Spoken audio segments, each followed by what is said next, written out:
There we go. Hello, everyone. Good morning. How are you all doing? Good morning. Brilliant, thanks. Hello. Wonderful. Yes, we have arrived. There are some people already watching us, so hello to you if you've joined us from the very, very beginning. Yes, this is the final day of the RPG Hangout charity streams for End Youth Homelessness in association with 1625. We're all new faces here, as far as I know. So if we just do a quick run round before we kind of kick things off. Tilda, let's start with you. You're first on my screen. Oh, the pressure. I know, right? So hi, my name is Tilda. I have been playing D&D for about 6 or so years. And I can't think of anything interesting to say about myself. Beautiful, perfect. In which case, next up is Carl. Hi, I am Carl. I've been playing D&D with Dan for about 10, maybe a bit more years now. Part of his Explorers of Elsewhere campaign and the host of the Tavern Between Dimensions podcast. Absolutely perfect. Next up, Chris. I'm Chris. I haven't played D&D for ages, but I am a massive nerd about it and a fan. I also have a podcast that I team up with my partner Nathan, and I do improv. I guess. Yeah.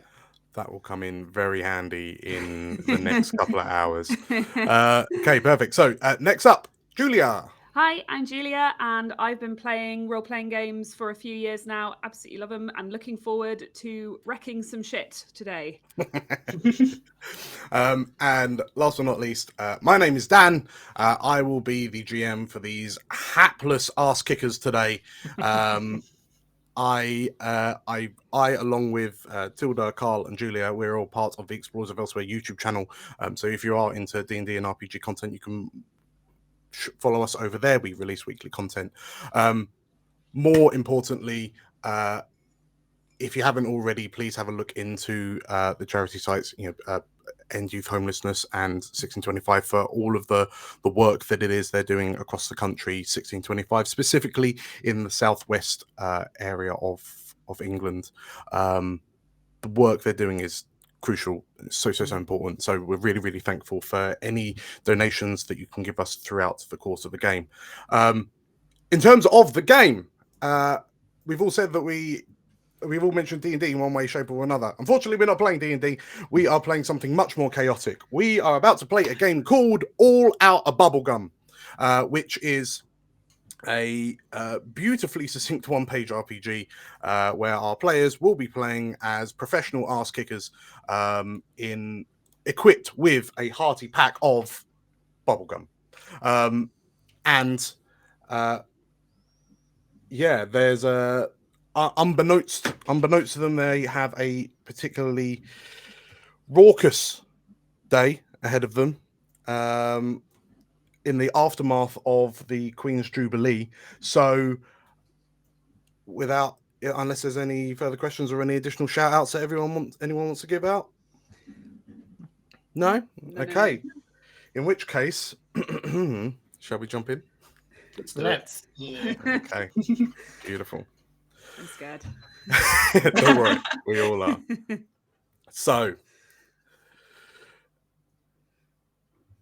the area you find yourself in is dark except for occasional blinking green and red lights.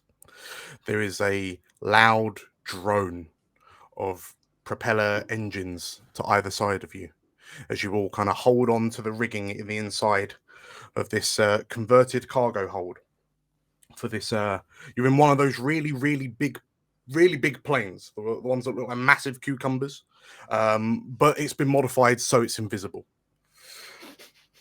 And you're all stood as you're kind of hanging onto the rigging, and you're looking at this table, and on the table is a map of London. It is present day. On the other side of the table to you is a gruff-looking man. No one's really been brave enough to ask, but you would place him somewhere in his early 50s. He wears a grizzled snarl at all times, including when he sleeps. And you immediately recognize him as Colonel BUBBLEGUM, your leader, your commander in chief. So your commander for this mission. And as he looks across the interior of this plane at the four of you, again starting with Tilda, who does he see? What does he see? And what is their name? So he sees a tall, buff lady with long blonde hair pulled back in a ponytail. Her name is Betty Thanyu, Right. and she is standing close to Carl's character, looking a bit protective. Okay, and I'm going to put you on the spot here. What drove Betty Thanyu to join this team, which will inevitably save the world? Well, mostly she's here because she's trying to look after her little brother, Oh boy. Okay, yeah. but also she's here to have fun. And Okay. she had a very successful career so far in private security, which is, really, it is quite a good career, but sometimes it's very stifling. So she just wants to let go a bit. Want to stretch the old legs. Okay, fair enough. Beautiful. In which case, standing next to Betty Thanyu, who does Colonel Gum see? What do they look like, and what is their name? Well, standing next to Betty is a gentleman who's quite a bit shorter. He's bald, apart from this sort of side part. He's been balding since he was young. He's got a mustache and otherwise clean shaven, wearing a vest, shorts, socks, and sandals. This is Doug. Doug has really never achieved anything in his life. Doug has his mother has always said that he'd never do anything with his life, and she was right for a long time. He used to sit at home, watch TV. He used to love supermarket sweep. But he always had a dream that one day he'd achieve something. And when he looked out that goddamn window and he saw those aliens coming, he was like, this is my time. And he thought his mother would be proud of him. But then when his sister turned up, that's just thrown things completely out of whack. So so Doug is out to prove himself, and he's going to do it, goddammit. Okay, perfect. Okay, standing next to Doug Thanyu, Chris, who does Colonel Gum see? What is their name, and what do they look like? He sees a quite sort of mid-age, sort of like 30, 35-ish woman, kind of big puffy cheeks, but beautiful kind of rosy cheeks on her. A very well-kept face, wearing a very long, flowing red dress, which they've got tied up just in case they have to jump out of the plane today, because they don't want any major mishaps, but, ready for anything. She's sitting there just quite pensively, just kind of like wondering, pondering. She mutters one simple word: pie. I heard about the good pie. Her name's Violet Olentz. She goes by Va Olentz. She's heard a lot about the pies in England, and she's flown over especially to see what kind of pies are involved. Wonderful. Next up, Julia, who does Colonel Gum see? What do you look like, and what's your name? He sees a very large, muscular man in kind of like a very tight muscle shirt with a beret. This is Bonsoir, the ex-Special Forces agent, who is coming over to lend a hand in whatever struggles the good old UK is up against. Okay, perfect. Okay, so that is our players introduced. Just having a quick look into the chat. over the space of this game is interactable with yourselves in the audience. So we do have a couple of effects that trigger off the back of certain donations. So just to quickly run you through those, a £5 donation will allow the player to re-roll their next failure. If you're feeling a bit more vindictive, a £10 donation will force them to re-roll their next success. £15 awards a player a piece of bubblegum, £20 removes a piece of bubblegum from a player, and hopefully the name of the game, being all out of bubblegum, will indicate how bad that can be. And for £40 donations, I will immediately introduce more goddamn space lizards. So yes, those are incentives you might have seen, but we also have some roaming pets. So I know Julie and I have some cats milling about. Carl and Tilda may have some cats milling about. Chris, you may have some ferrets that unexpectedly pop on screen. They also love donations. So if you would like to see more animal appearances, please make sure you give some money for that. So as you all kind of surlily, is that a word? As you all kind of stand in a semicircle in front of Colonel Bubblegum, he looks to you and he hoiks and spits, and there's a platoon kind of ting as he hits the side of the airplane, and he says, "All right, you maggots, I am glad that you have all answered the call of duty. We here at the Allied Secret Service, keeping independent countries comfortable spelt with a K, are dedicated to combating extraterrestrial threats that threaten the sanctity of planet Earth. We have been called here to the United States of Engerland because there have been reports that Queen Elizabeth, the current owner of Buckingham's Palace, has been attacked by goddamn space lizards. And we here at the Allied Secret Service, keeping independent countries comfortable, do not stand for goddamn space lizards." Hell no. I also see that I missed the memo on Bring Your Brother to Work Day, but I am very happy that you followed through on that, Betty. Welcome along to the hell ride, Doug. I don't know why it's Bring Your Brother to Work. I joined first and she came along. It should be Bring Your Sister. Never mind. You keep telling yourself that, honey. Oh, no, he is right. He actually signed up first. I can speak for myself, Betty. I suppose Of course you can. Is he holding your grenades for you or something? No, let him enjoy this. Come on. Okay, welcome, Doug. Thank you. So, your mission, and you have no choice on whether to accept it or not because you are already on this goddamn plane. You are to airdrop into London, the capital of the United Kingdoms of Engerland. You will approach the Palace of Buckingham's, and you will safely extract Queen Elizabeth. Do I make myself clear? Yes, sir. Oui. Yeah. Perfectly. Good, he says. So Vi starts tightening her dress, just making sure that things are intact. Okay.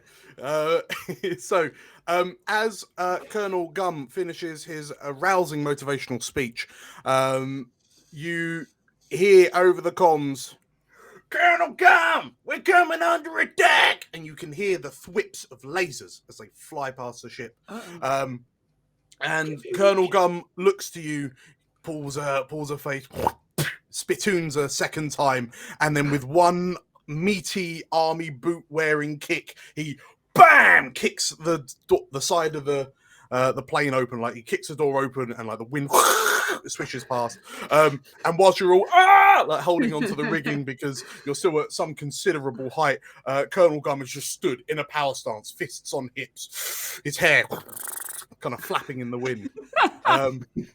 Doug rubs his bald head like. We are passing over Hyde Park, so on the count of 3, you will jump. He looks to you. You realize you're not wearing parachutes, and you realize you have an extremely short amount of time to put on your parachutes. So in the moments where he looks to you all and 1, 2, clip it in, 3, and with another kick, he boots you all, bam, outside of the plane. Into all at the same time. All at the same time. With one, he with one massive ass kick. He boots you all out, and you are knocked into the cloudy skies. It's slightly raining. It's London. The cloudy skies of London. I don't know why we had to get the tube, the plane. I could have just got the tube here. I could see my house. So Shut up, Doug. as you are free falling, we'll quickly take do a quick side step to explain the mechanics. So, at the start of this mission, you are all equipped with 8 pieces of bubblegum. Whenever a decision point comes up or something, a point where the outcome is uncertain, you know, I will obviously ask you what it is you're planning on doing, and then I will decide whether that intended action is violent or non-violent. If it is non-violent, then you will roll a d10 in our dice roller on screen, and you are trying to roll equal to or less than your number of bubblegum. And I'm really hoping that you lot can keep track of your bubblegum if I forget to. If you're doing something that is violent, then you must roll over your bubblegum. You may automatically pass a violent check by eating a piece of bubblegum. And if you have something to represent your bubblegum, all the better. It's going to sound wet and schlicky and horrible, but it's all for charity, so there you go. If you take damage, the pain and anger that you will feel as a direct result will also automatically cause you to lose bubblegum. So over the space of the mission, you will eventually be working your way through your bubblegum until the point where you are all out of bubblegum, at which point the only courses of action you may take are inherently violent ones. You can field strip a high caliber machine gun in seconds, but doors will confound you when you are all out of bubblegum. Okay, so as you're all falling through the skies of London, there comes a point where no one's really told you exactly where it is that you're planning to land. You know that you're going to converge on the Palace of Buckingham's, but it seems that there's a uncertain bit of improvisation here. So if I could get you all and make sure you've got your names typed in correctly on the dice roller so we know who's who. Once your names are done, if I could all get a d10 roll from you all, and you're all looking to roll 8 or less as you attempt to correctly time your... Oh, no! Yes! Oh, no! Yes! Oh, boy, it begins! You've got to celebrate failure. Okay, so Betty Venue 4, Doug 6, Violence 9, and Bonsoir 5. Okay, cool. So in unison, Betty, Doug, and Bonsoir, like, you kind of drop to the appropriate height for parachuting into an alien-infested London, and you pull your ripcords and your parachute, sponsored by Hubba Bubba, explode out of your backpacks, and you begin your slow, gentle descent. However, as that happens, you hear as Violence tips upside down, goes into the pencil, and plummets down at a much faster rate. By the time you get your anger under control and you pull your ripcord, you unfortunately are kind of blown off course, and you drop nowhere near Buckingham Palace, and you will have to make your way to the Buckingham's Palace, and you'll have to make your way to Buckingham's Palace. Can we help her at this stage? Oh, I think off the back of a 9, there's no helping Violet. The arse kicking has begun in earnest. So in the distance, you hear, "Yeah!" Don't worry, she's having a great time. So, the three of you land. So Betty, Doug, and Bonsoir. Yeah, you land. You realise that, like, you can see Violet's just kind of over there somewhere, falling to earth like a comet. And Violence, when you finally pull your ripcord and then you land, and it's a proper, like, concrete cracking 3-point superhero landing. You find yourself in a suburb of, well, an area of London just away from that kind of really long, wide street that heads up to Buckingham's Palace. And as you kind of pull yourself out of your Violet Olentz made crater and strike a hero pose with uplifting heroic music ringing out from a nearby radio, and you dust yourself off. You hear, "They have come," and as you look, you see 2 small, relatively small, they're about 3.5, 4 foot tall, humanoid, what can only be described as humanoid lizards. I mean, they're basically humans, but with lizard heads, right? Because the VFX and makeup budget wasn't all that great for this show. Yeah, they look like they come out of the original Star Trek. So you see them, and they're looking at you, and they're in these bright lemon yellow, like, space tracksuits. They've got, like, laser guns with the concentric rings going round down to the end of the barrel. And it kind of look to you and stupid ass kickers, get them! And the 2 of them, like, armed with guns, run towards you to attempt to hit you with them. What do you do? Trying not to vomit at the sight of that uniform, Violet's quite just thrown off initially. It's like, "Oh God, get away!" And she kind of reaches for the backpack, the rucksack that she's still wearing because of obviously the parachute. Rips it off her and just tries to twat one of them in the face. Okay, cool. So you have one of 2 options. You can either make another roll, and this time you're aiming to get above 8, which is your current bubblegum, or you can eat a piece of bubblegum and automatically pass. I'm gonna see what failure brings. Okay. It's too early for gum. Hopefully I roll the right dice. Yes. Oh. Success. In which case, so as you're swinging the bag, I mean, that to me seems inherently violent. So you swing your parachute backpack at the first goddamn space lizard.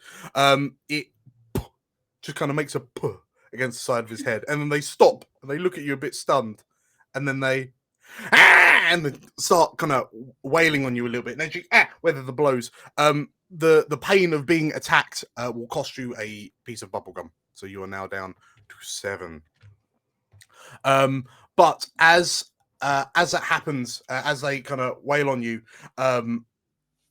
there are, like, you see a couple of army trucks pull up at the end of the street, and some soldiers army soldiers jump out and sort of, like, shoo off.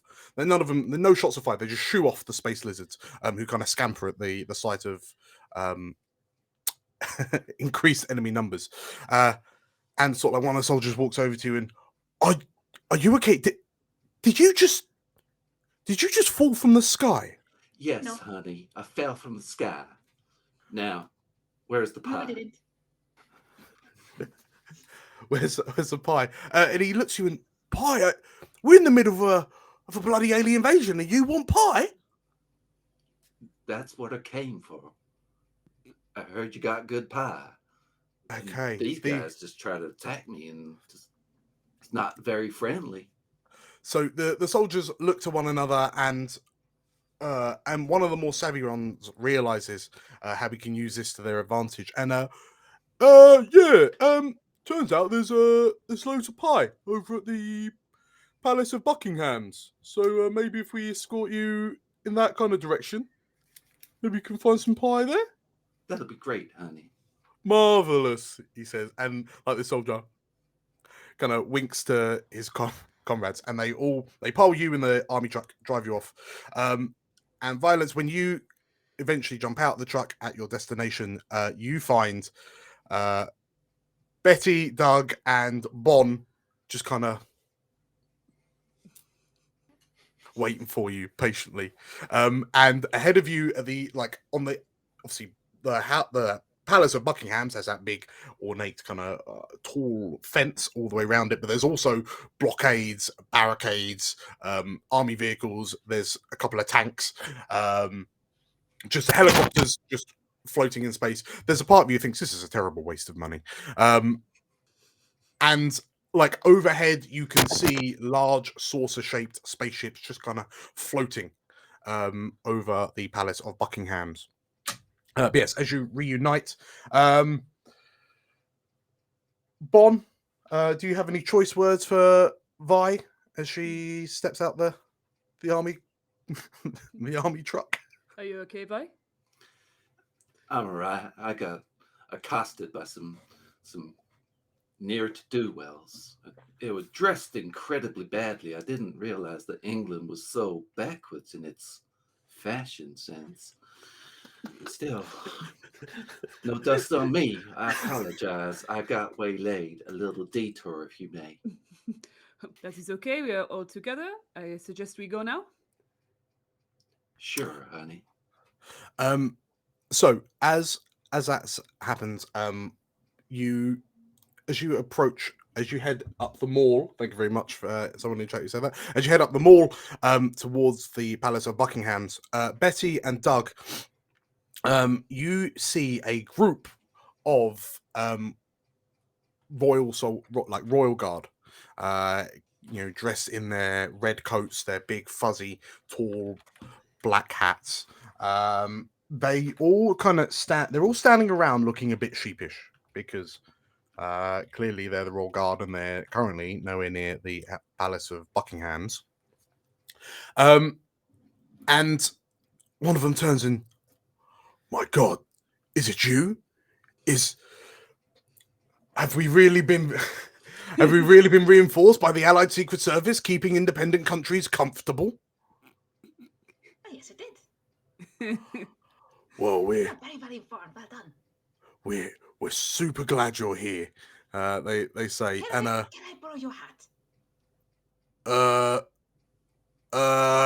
He looks at you. That sounds like a non-violent thing, Tilda. So if I could get you to roll a d10. You definitely can.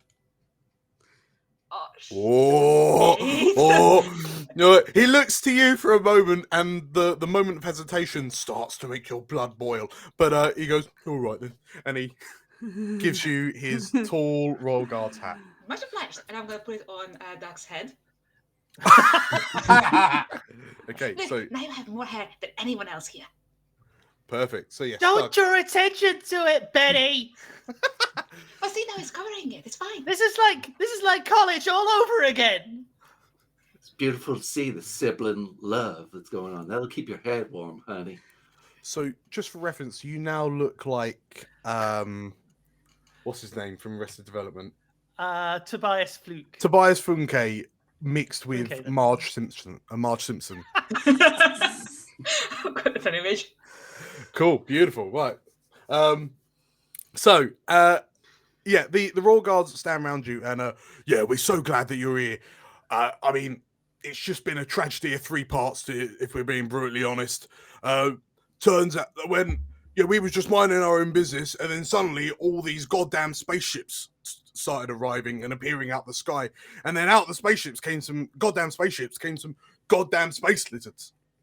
and they just swarmed us. We tried to put up as good a defense as we could, but it turns out all of these rifles we've been given are actually toy replicas, and none of them actually work. So, yeah, we just had to fall back to a court mandate, a mandated safe distance, and wait for reinforcements. As far as we understand it, Queen Liz has, in fact, been captured, and she's being held hostage in the throne room, because that, as we all know, is where the Queen of the United Kingdom of Engerland lives, in the throne room. Yeah, so she's currently being held prisoner by the goddamn space lizards. So we're really hoping that you could help her mate out and, go fetch her. Is there a secret way in? You'd think so, wouldn't you? I assume there will, because that's how the game can continue. I always heard that she had a secret motorbike escape route. She just jump on it and just rev her way down. There's like a loop-the-loop, and she comes popping out somewhere. Oh, I don't know. That seems like an unsubstantiated rumor that I'm going to keep a note of.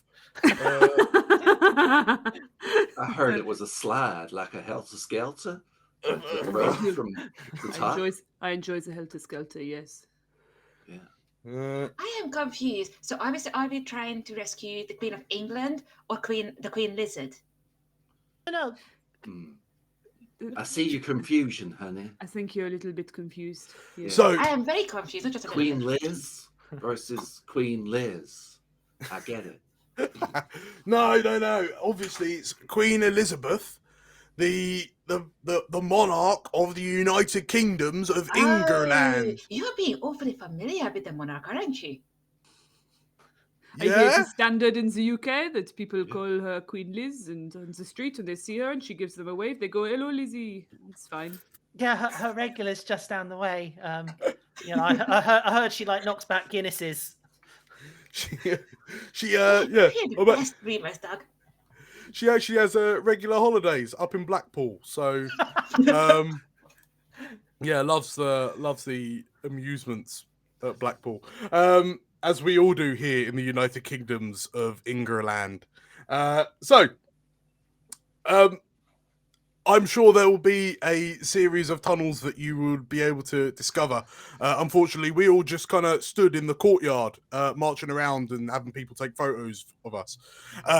So we're not 100% sure where they are, but I'm sure, given that you are all part of the Allied Secret Service keeping independent countries comfortable, which I believe is spelt with a K, I'm sure you'll be able to find said secret entrances into Buckingham's palace. Mm-hmm. Yeah, sure. Very well. Right, well, in which case, if I could just direct you towards the Palace of Buckingham, it's a really big building at the end of the road, just up there. Thanks. Before they leave, Vi is just going to sidle up to this recruit and go, "Excuse me, darling. Yes. Is there pie in the palace?" The royal guard, the now hatless royal guard, looks to you and one of the soldiers that just dropped you off, he stood behind you, and you just see him going, just like nodding enthusiastically, and the royal guard squints and yes, he says, lots of it. Great pie. In fact, I've heard that Queen Elizabeth, monarch of the United Kingdoms of Engerland, has a whole pie room. Not only is she full of pie, 'tis made of pie. Delicious. From a secret compartment underneath her dress, she pulls out like a can of whipped cream, puts some into her mouth, and just prepares herself for the next stalwart mission. Okay. And puts it back into. Oh God! I just realised Violence is in no way prepared for savoury pie, is she? Oh Yep. God, this is going to go really badly when it's steak and kidney, isn't it? I am hoping for eel pie. The ultimate culture shock. Lovely. So, yes, the military forces arrayed in front of the Palace of Buckingham's parts, like the Red Sea, to allow you like a clear route up to the end of the barricades. The area around the House of Buckingham's looks surprisingly tidy for, you know, a royal building under siege by alien space forces. Goddamn alien space forces at that. You can see a few kind of laser burn scorch marks on the floor. Off in the distance, you can see a number of yellow tracksuit wearing humanoid lizards with heads that look quite rubbery and expressionless. And yeah, I mean, so you can.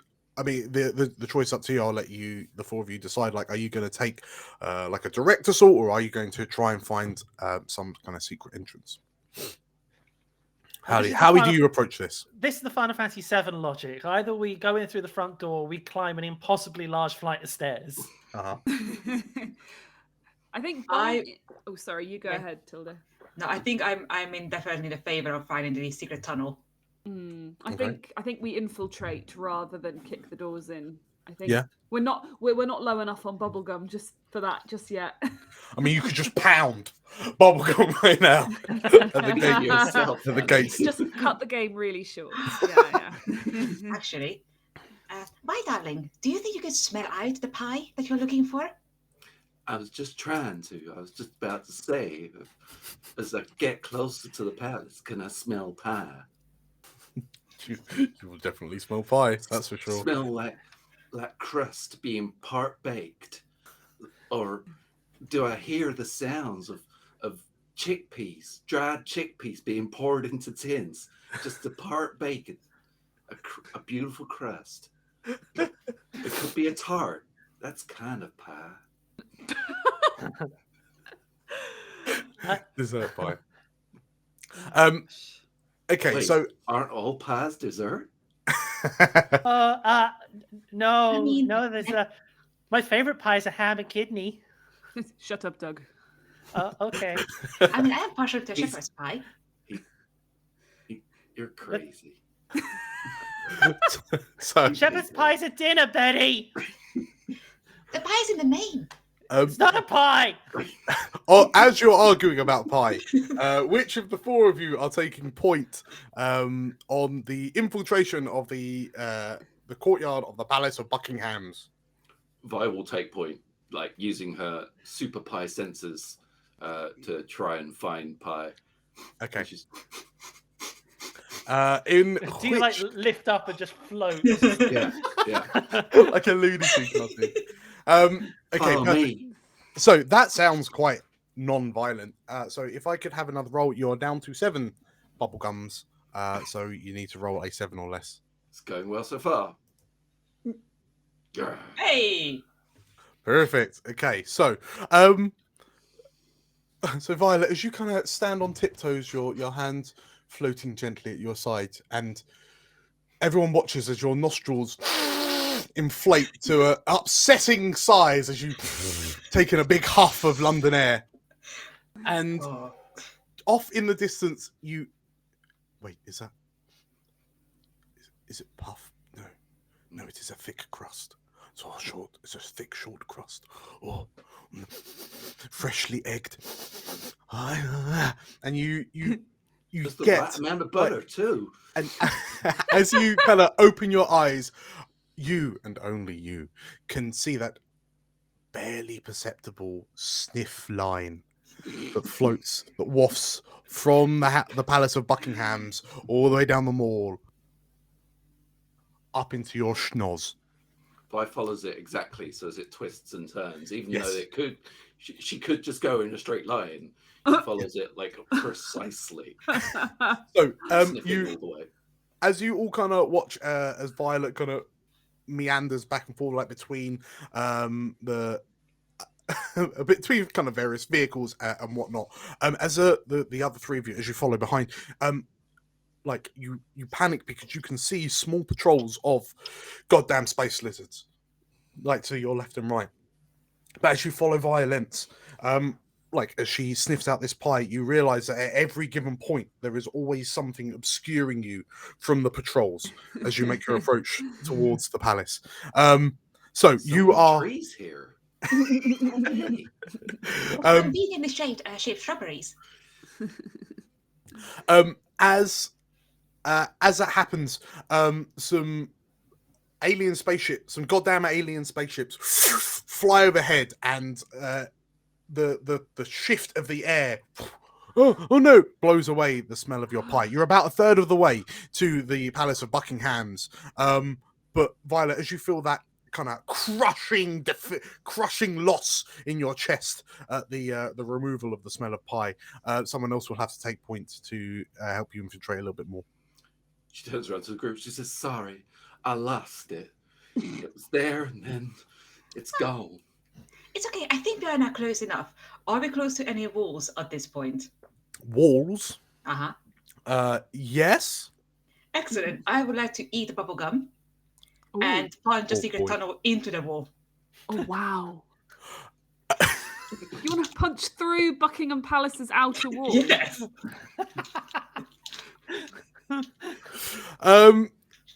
Well, okay, so you're at this point you'd still be on the mall, but I'm more than happy to say at this point, I mean, there is a fence. There is that massive black fence around the Palace of Buckingham's that looks like it's been locked up tight. So I'm more than happy for you to, if you're going to chew bubblegum. Oh, yeah. Oh. Like pull them open to give you a way to get in. Happy to do that. Can I argue that I will kick the fence in? Okay, yes. Right, because of course we came here to kick ass and chew bubblegum. So, in which case, yes, as you chew bubblegum, you kick the fence, and like this perfectly, sturdy fence just kind of bends just enough for you to give you a little ramp to access the grounds of the Palace of Buckingham's. Did you? So, just bear in mind, you're down to 7. You find yourselves in the courtyard. You can see patrols of space lizards dotted around. There is some debris in the courtyard, or that you could potentially hide behind, or I mean, maybe no one's asked. Maybe these goddamn space lizards are friendly, and they're just here for a chat. Like a cultural exchange. You never know. It might be worth talking to them. Or you can go in all guns blazing. Betty, you're a bit puffed out from kicking down the fence of the Palace of Buckingham's. So Doug or Bonsoir, who's taking point? I'll give it to Bonsoir. Okay. So we're in the grounds now. So you're in the courtyard surrounding the Palace of Buckingham's, and so at least you're in. If there's a secret entrance, there's probably going to be around here somewhere. Yeah, so taking the kind of stealth posture that he learned in the Special Forces, Bon is going to sort of start running up towards the building and using his knowledge of infiltration to try and figure out where the secret entrances are. Okay. Entrances to secret tunnels. Okay, perfect. So, I mean, that sounds inherently non-violent. Non-violent, no. So, that's right. If I could have a roll. Certainly may. Oh, my. Oh, God. It's a 9. Oh. I cannot find the goddamn entrance. Can we donate to you know that? Fair, you're not the first Frenchman that's not been able to find the entrance, so it's okay. I will hear no slander against my country. Take a deep breath and it'll be fine. Oh boy! So, right. In which case, Bonsoir, as you look around and you're keeping an eye out for all the space lizards. You're leading the team through the courts of the Palace of Buckingham's, and it's just like you can't find it. And then in an unexpected spark of rage, you let out a roar, and a nearby patrol of goddamn space lizards turn to look at you, and then they just see the 4 of you mid creep. Bonsoir wearing a face of rage, and then and one of them pulls out their laser pistol and shoots you, and you lose a piece of bubblegum. Okay. That's fair. So you are also down to 7, and then they like wiggle their weird, long, lizardy tongues at you. Bonsoir's been hit. Doug, it's up to you to save the day. What do you do? Doug, oh god, reaches into a bum bag that he has at the front of his body, unzips it, reaches in and pulls out, slightly too large for it, but a tour guide of Buckingham Palace. And he quickly flicks through to the section which is secret passages. And, and he starts reading like, oh! Just publicly available information. Yeah, Of course. exactly.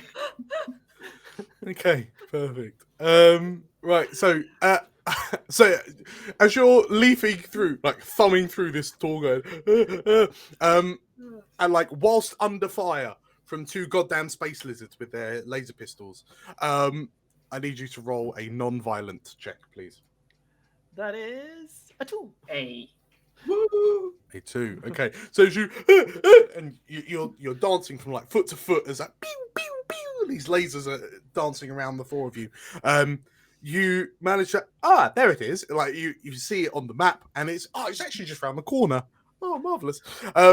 So yeah, the 4 of you managed to kind of disengage from the goddamn space lizards. Because you notice at this point in time, the goddamn space lizards actually have like their eyes, one hand covering their eyes, and they're just like blindly firing in your direction. Oh no. Which means that you being able to escape is suspiciously easier than it should be. So yeah, the 4 of you make it away, and sure enough, on the back of the Palace of Buckingham's, which I might add, you never see in photos, do you? You see what is effectively like one of those like storm cellar door things on the back of the palace with secret entrance, like a sign that says secret entrance, an arrow pointing down. And Tony's left it unlocked again. Oh. Nice. Yes, you have successfully found the secret entrance to the Palace of Buckingham. Sorry, I should have probably mentioned this at the start. I just forgot I had it. Actually, once we are in, Betty is going to like just pick up Doug and give him a bug. She's like, I knew you could do it. I knew you could do it. Well done. Let go of me, Betty. Let me love you. So Beautiful. Sweet. Yes. So as you open up the the somehow unknown secret entrance on the back of Palace of Buckingham, you open the doors up, and then there's like that ominous staircase. Because it's the United Kingdom of Engerland, and it's a secret entrance, it's probably lit by torches rather than lighting initially, just to kind of give it the right ambience. You head down the stairs into the secret tunnels. Basically you find yourselves in this kind of weird kind of rat run access tunnels beneath the palace. Oh no, I think we got a donation for a We've contest. we've had a donation. Oh no. Thank you very much, Rob. How much was it? It's a goddamn space lizard. It isn't. It is. It was No, it's not. It's not? Okay. No. It's a 5. It's £5. Okay, perfect. So in which case, yes, thank you very much, Rob. The next player to roll will be able to re-roll. Well, the next failure will be allowed to be re-rolled. Oh, thank you. Thank you very much, Rob. Yeah, thank you. So yes, you descend into these kind of catacomb-like tunnels. Unfortunately, the tour book that you've got does not have a map of said tunnels, but you can hear the sounds of wet, like goddamn space lizard footsteps, kind of off in the distance because of the nature, the architecture of these tunnels. The echoes kind of ring out around you, so it sounds like you're surrounded by goddamn space lizards at all times. So as you find yourself spelunking in the bowels of the Palace of Buckingham's, who's taking point? I imagine Doug will, because he's got the tour guide, Okay, cool. the tour book.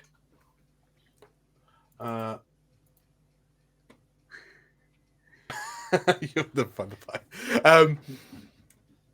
So you've got the tour book. Are you letting slip to everyone that the tour book guide does not, in fact, have a map of the catacombs? Are you just doing this to save face?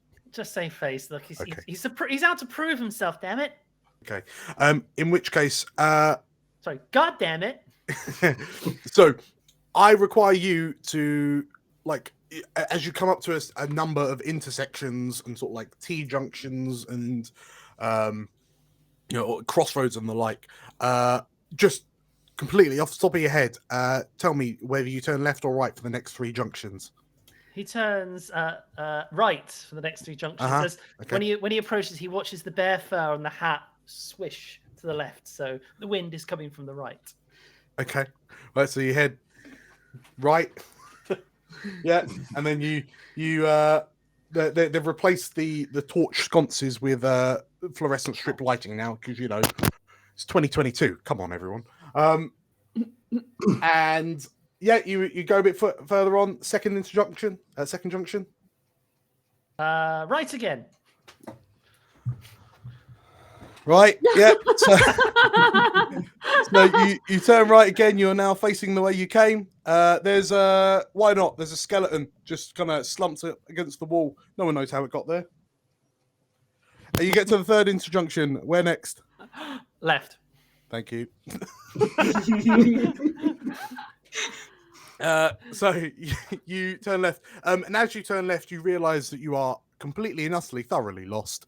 Can you roll me a non-violent check, please? Gladly. Oh no. Oh no. See? It is at this point that you recognise that Oh, don't you have that 5 from... Then we get a reroll. Reroll! Yes. Oh, thank you, Rob. And Hey! Yay. Woo! So you look at this tour guide booking. This doesn't tell me where to go at all. And as you go to scrunch up, you woosah. Take a deep breath, and then you calm. It's fine. You're just in the featureless catacombs under the Palace of Buckingham during a goddamn Space Lizard invasion. What's there to worry about,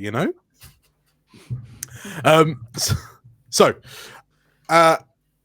Doug looks somewhat flummoxed as he looks around looking at this tour guide. But Doug, you do, as you kind of stood around looking, and you notice above your head, because no one really looks at fluorescent strip lighting, do they? Because it's quite bright. It's kind of aggressive on the eyes, isn't it? So yeah, it takes you a little while to notice that actually there's also a fire escape sign, one of those green and white ones, and it's just up there. The fluorescent strip light was kind of getting in the way, but there is a fire escape staircase up to the Palace of Buckingham. It's not actually a fire escape, but it's just a handy way of letting you know how to get out of these catacombs. Handy that. Useful. So yes, as you point out these staircases, you can hear some goddamn space lizards converging on your location. What do you do? If everybody else wants to go up, Go up quickly. Yeah. the rear. Okie dokie. Yeah, so the problem that you find, Vi, is that if you all just kind of head up the stairs, you may well be heard by these oncoming goddamn space lizards. So you could choose to distract them non-violently or permanently distract them violently. I misunderstood the situation. I thought they were coming from behind us. Yes, they are coming up from behind you, but yeah, they may catch up to you as you head up the staircases. Oh, I see. Can I argue for something here?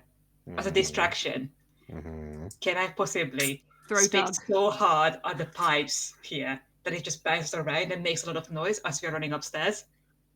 Okay, yeah. I mean, if you want to take point, that sounds quite non-violent, I think. Does Depends it? how violent the spit is. Really. That's me. It could be a very violent spit. Oh, no! Whoops. Dry mouth at that point. Okay, so yeah, I mean, it's been a long morning, Betty, than you.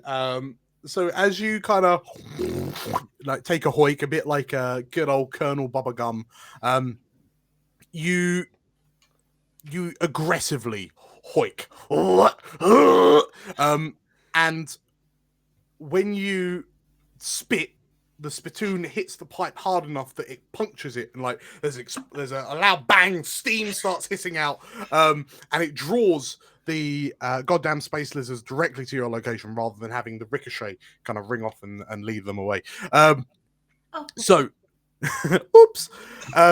As they kind of jump around corners in their bright yellow tracksuits, and they kind of squint at you with beady red eyes, and one of them licks and runs a finger down the frills that go from the top of their head down to the tail. They kind of raise their guns to you. You realize you're gonna have to deal with them. Betty, you're kind of doubled over because you've just hoiked a spit hard enough to puncture steel. So who's going to take point before you disappear up the stairs? Bon will step up. Uh-huh. I mean, Bon is a demolitions expert. Let's get that straight right away. Right.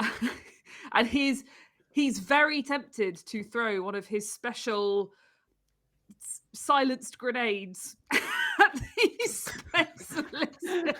It's a grenade with a silencer screwed to the top. Yeah, that's it. Wrapped in several layers of Yeah. I mean, exactly. I've watched the latest Fast and Furious film, so I could dig it. That's fairly violent though. So let's see. Okay. Yeah. Are you rolling or chewing? I'm chewing. Hooray! Yay! Okay. Hooray. In which case, Yeah. Bon, as you stride down the stairs, with, I assume with a ooh kind of soundtrack behind you in slow motion, and you turn to face the camera and eat the piece of bubblegum from your pack. As you sloppily chow down on that piece of bubba, you pull out your silenced grenade. You like the goddamn space lizards look at you confused for a moment, and as you pull the pin and throw the grenade down the corridor, they look to this. It's just a grenade with a silencer super glued to it, right? Yes. Like sellotape to it. It absolutely is, yes. And they hear the ticking. Ding! And from where you're stood, you just see an explosion rip through the corridor. The goddamn space lizards are thrown backwards away from the explosion, which sounds like a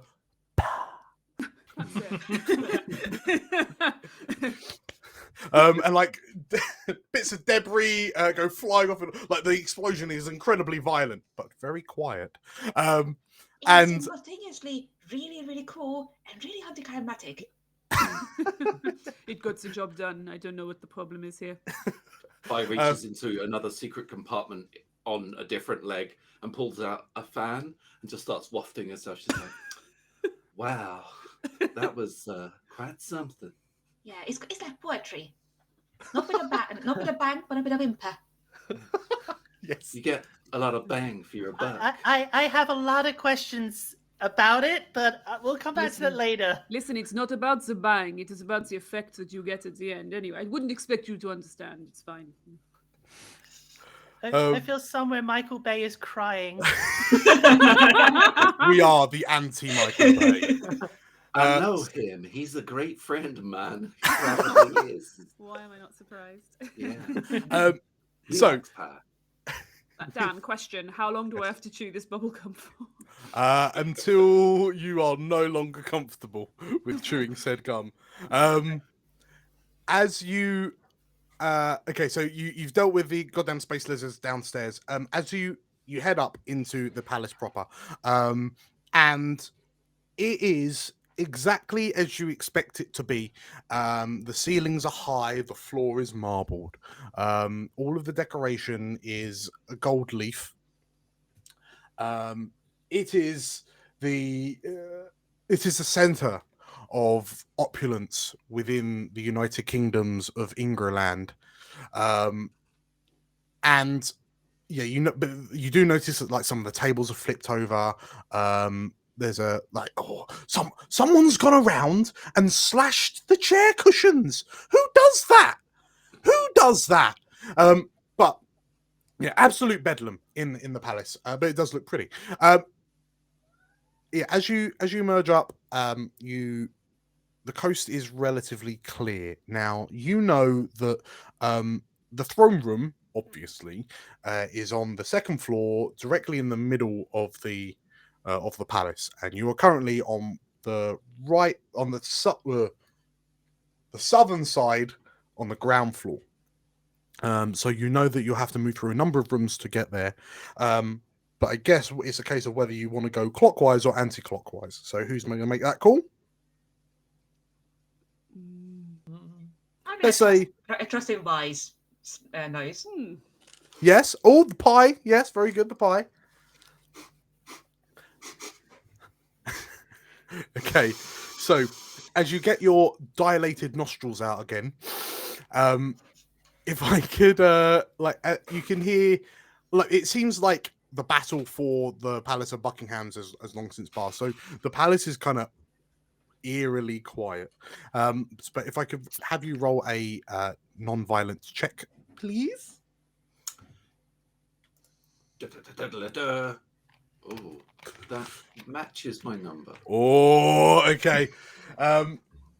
So yes, you just about managed to pick out the waft of that same short crust that you smelt before, and it wants to lead you in an anti-clockwise direction through the palace, which is fortunate because as you kind of as you watch as Violet kind of stands and just begins moving towards the north, towards the right hand door.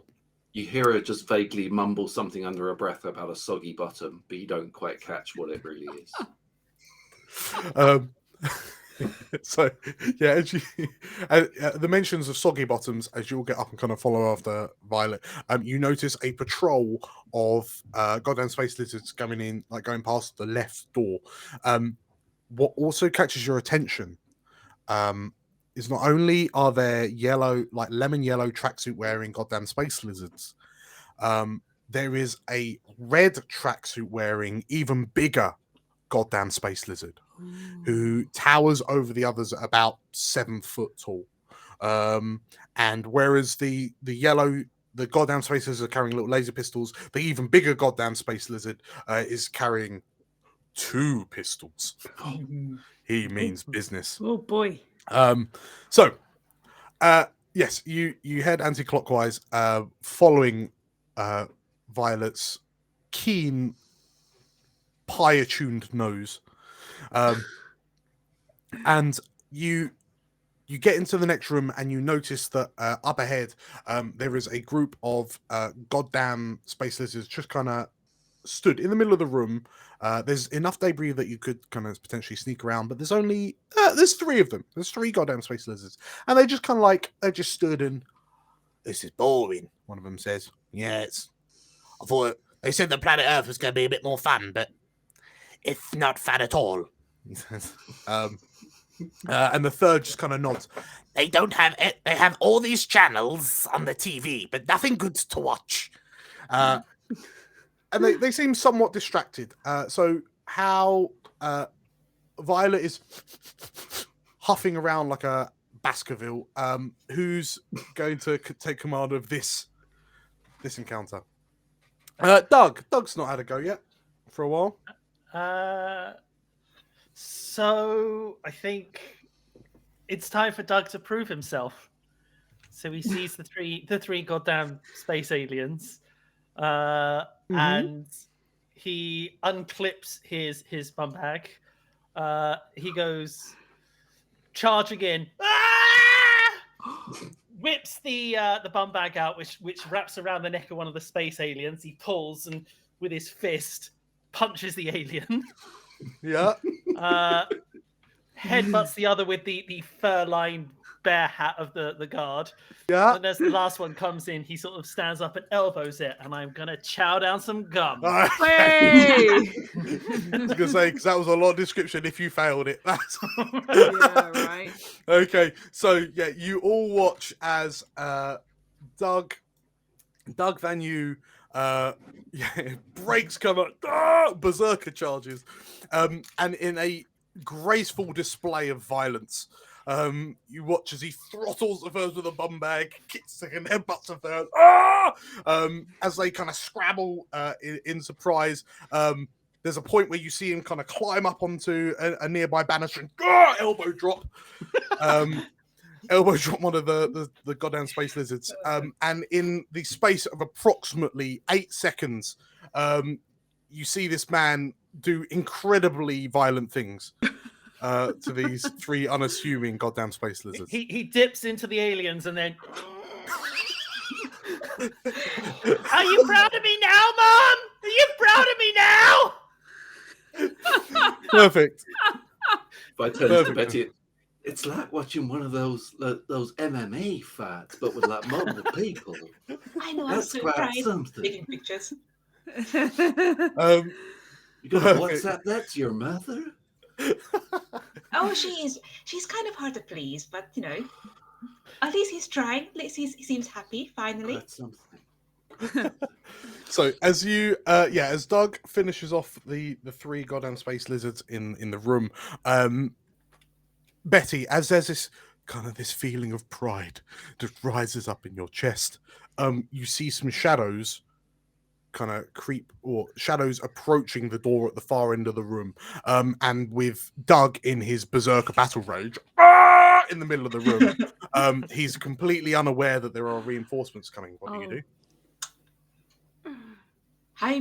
Can I see how many of them are approaching? Enough that realistically one of them might be able to shoot Doug. Okay. From a storytelling standpoint, there is just enough that one of them will shoot Doug. No, specifically, I want to know if there is maybe a red one approaching again. Oh, yes. Let's say there is. Okay, if the red one is taking point, I think Yes. what I would like to do Yes. is from one of my pockets take out a piece of hairband. Yeah. And just put it back and aim for one of his hands so I can get one of the guns. Are you trying to disarm one of the pistols? But I wanted to hit it in a certain arc, so he will drop it and it will fly to me. Ooh. I am willing to eat a gun for this. I'm willing to bend the laws of physics for this game, so let's go with it. So you stand up. So from behind your cover, you stand like the Grim Reaper, like a spectre of death, armed with a rubber band, and as you can see, because obviously, right, when it comes to the even bigger goddamn space lizards, they do that thin out. Oh, yeah, you froze for a second. Yeah, we're here. oh, am I back? Yeah. Yes, you are. Hello. Don't mind me. Yes, they're doing that thing where they always seem to be walking with their gun out, like they're just leading with their weapon at all time. So the gun emerges from around the door frame before the rest of the even bigger goddamn space lizard. And as you chewing gum. There we go. Okay, perfect. So as you chew the gum, so with the rubber band, presumably you've got the rubber band out, and then the piece of gum's just kind of between your fingers, and you. And as you let go, this rubber band in slow motion kind of whips round past your thumb, arcs round, just straight past Doug's ear as he through the open doorway at the far end of the room, and it just catches the end of the even bigger goddamn space lizard's laser pistol, which with such force that it spins, it knocks his arm back. It accidentally punches one of the other goddamn space lizards in the head. In the confusion, the the even bigger goddamn space lizard. The force of it, it's knocked him around. He's spun. His other hand is flown out, and his second gun, which you didn't hit, flies through the air into the room you're in, and right into your waiting rubber band hand. Can I strike a pose? You can strike a pose. And you hear some sort of like commotion, some angry goddamn space lizard noises from the end of the room, and like this red tracksuit wearing 7 foot tall goddamn space lizard like looks at you and like, because he's only got one pistol now, so he feels significantly less dangerous than he did before. And he's got a gaggle of 4 yellow tracksuit wearing goddamn space lizards. You're armed with a laser pistol. Are you lot bugging out, or are you taking the fight to them? Violence. I say pile in. Like pile in. I like to think that you've got a checklist of pie-related puns that you're working through. That one came to me, and I was like, I've got to... Yeah. We can meet them just over. We can, yeah. If I try and work it too hard, it doesn't work. Much like a good pie crust. That's exactly right. Okay, so I will. Yes, who's going to take the fight to the reinforcements that have been somewhat neutered thanks to Betty's disarming?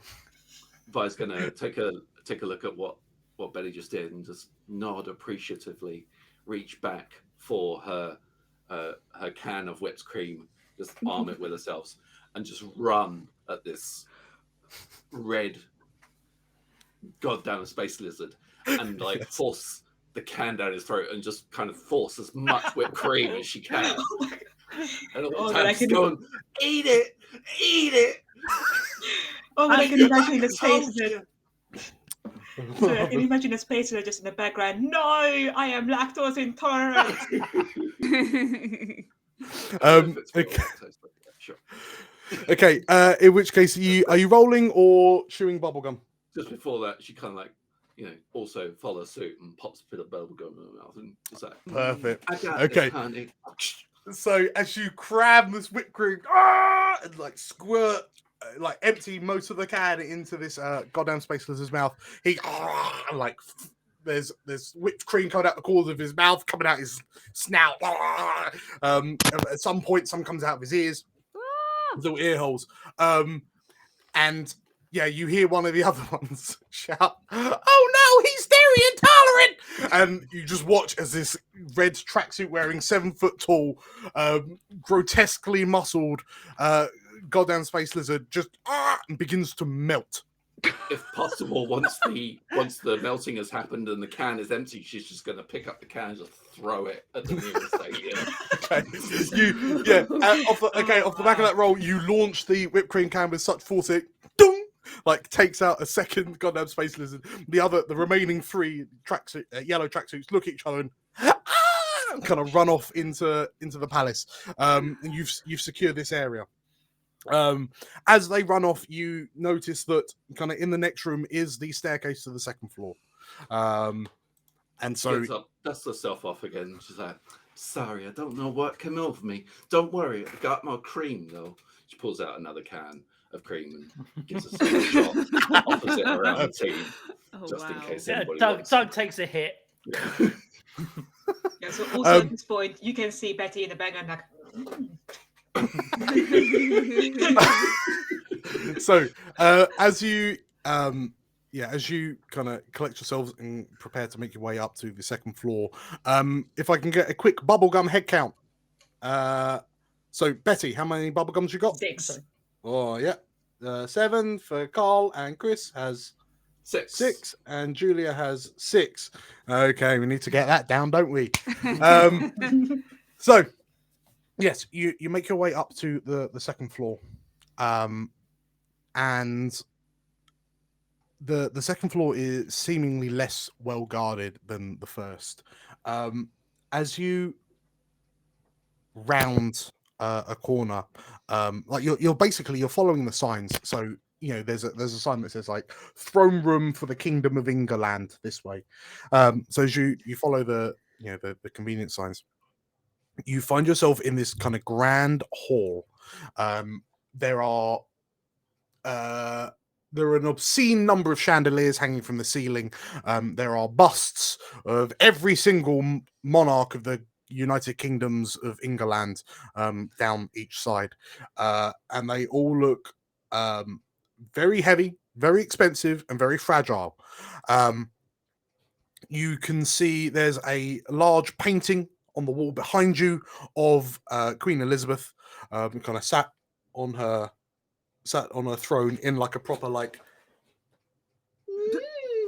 a real. It's one that's it's not in public circulation because it's a bit saucy. She's got a bit of ankle showing. Oh, wow. And herself just. And as you kind of enter this hallway, you turn to look to your left. You can see the doors to the throne room at the end of the room, but guarding the doors are two even bigger goddamn space lizards. These ones have 4 legs. They're like lizard centaurs, and they're wearing blue tracksuits, right?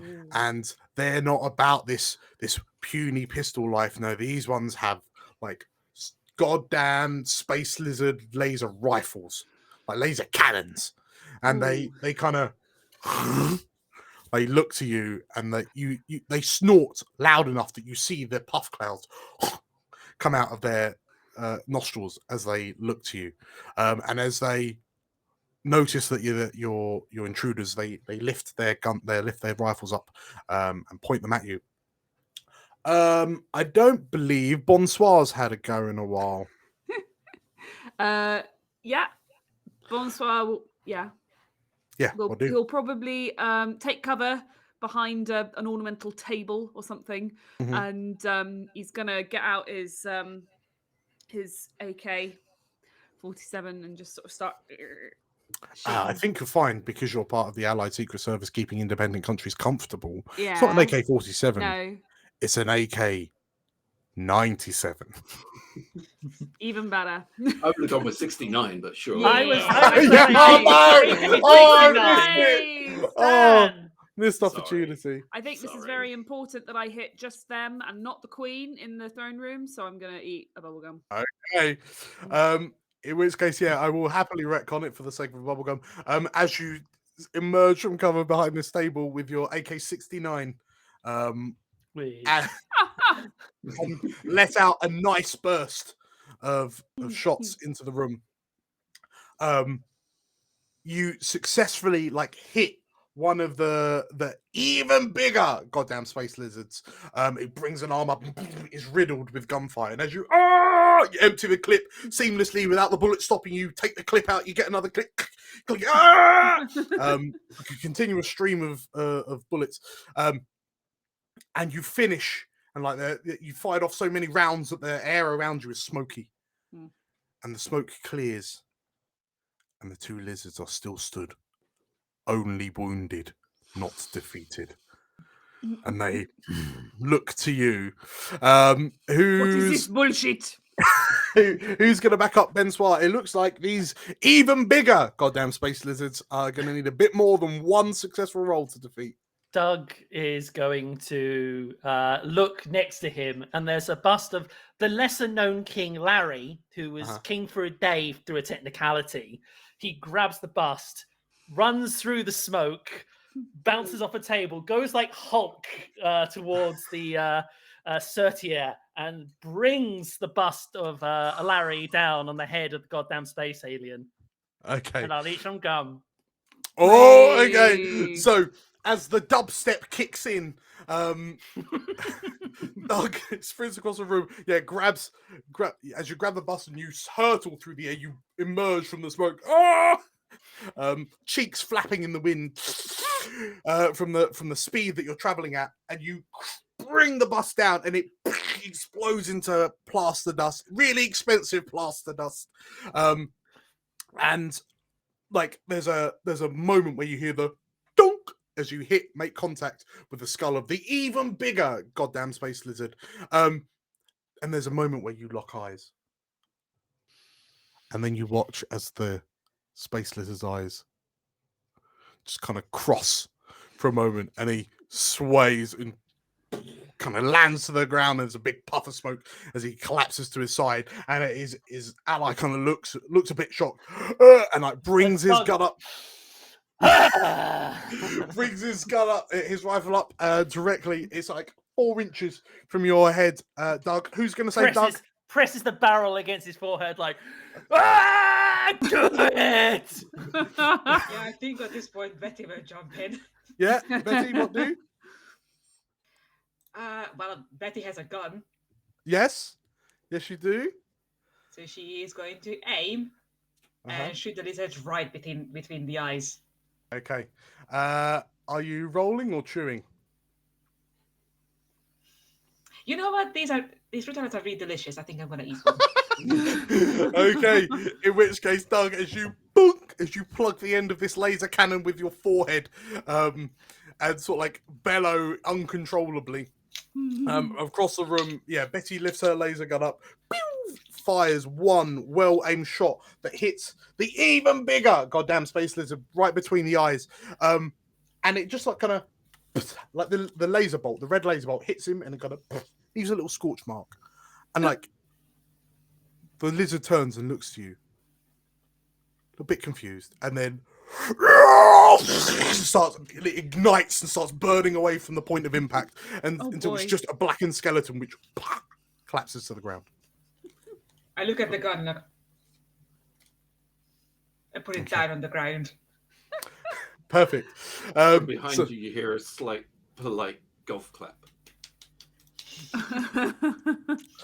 So, the smell of the acrid smell of the even bigger goddamn space lizard's charred skeleton reaches your noses. It obscures your senses. That's not even through that. Vi, you smell hope. You smell pie. Pumpkin. The pie is on the other side of the doors in the throne room. We've got to get through those doors. As you approach the doors are in fact locked.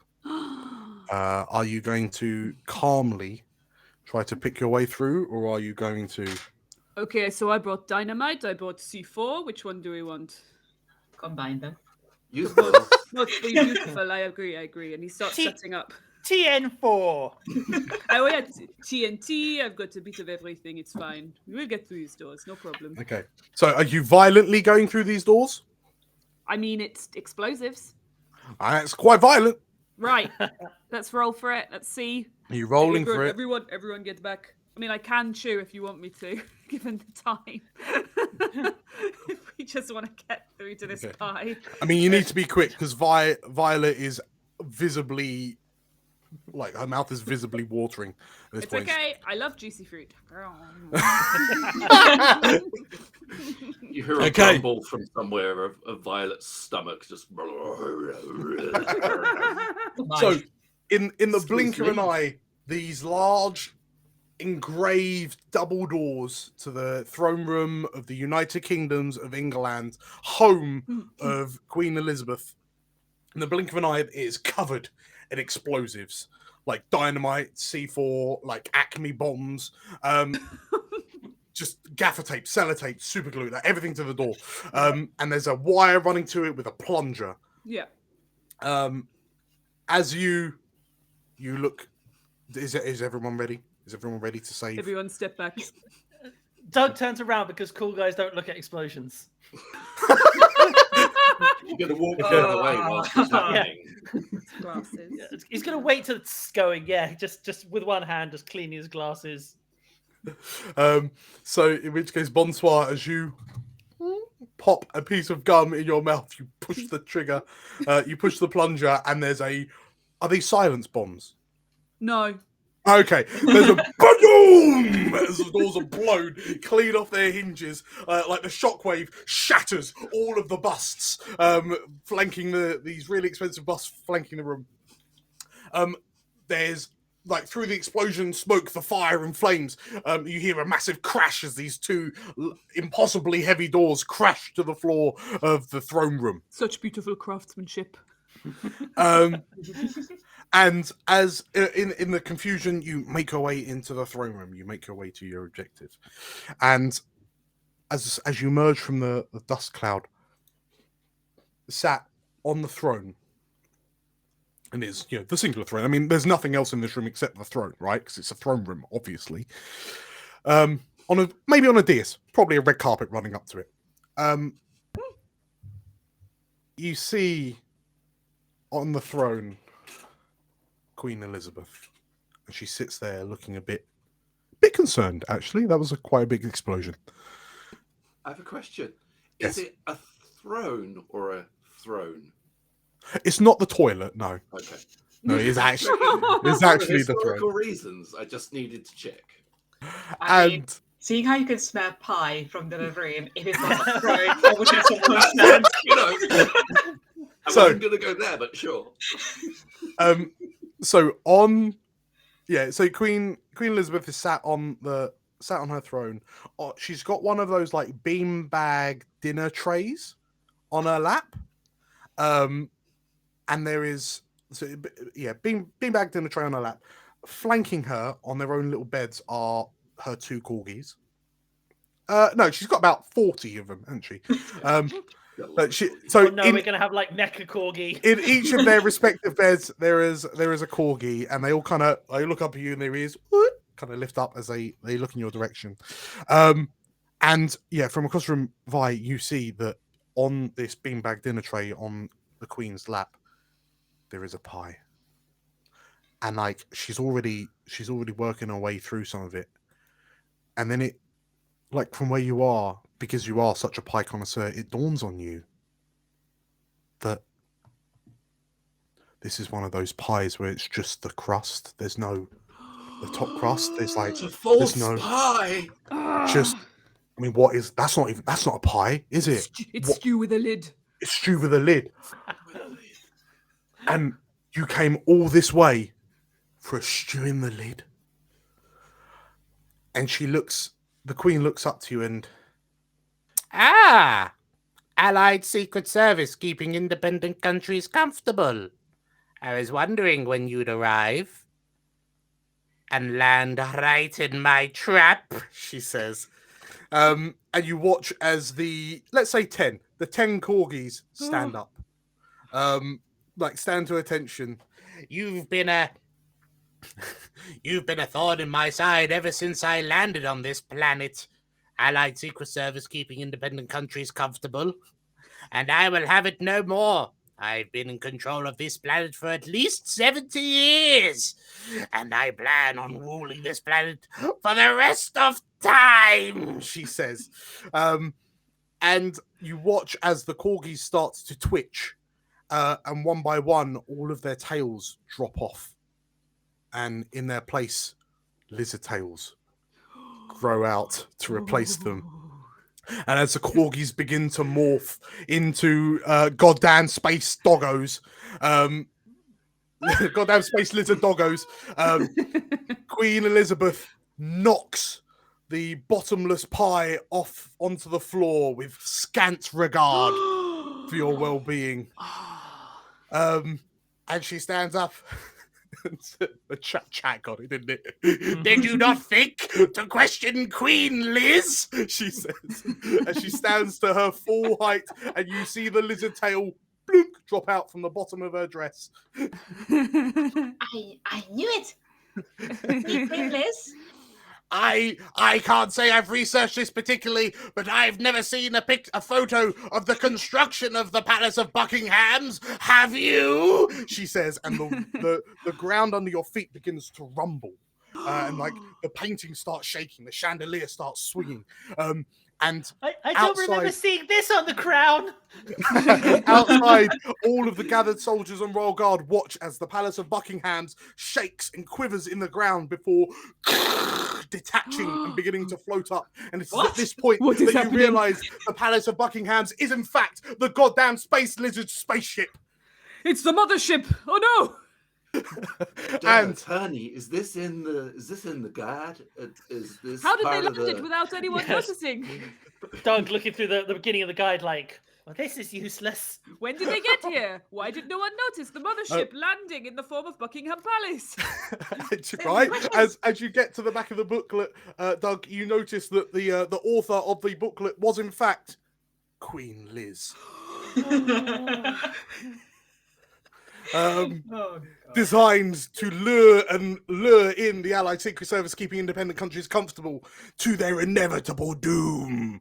And as the Palace of Buckingham floats back into the clouds above London, you hear over your comms, "By God, who would have known that the Queen of Engerland was in fact a goddamn space lizard? Sent here to control us with their entire royal family. Oh, the calamity!" shouts Colonel BUBBLEGUM over your comms. Oh boy. For the safety and sanctity of the planet Earth, you must defeat her.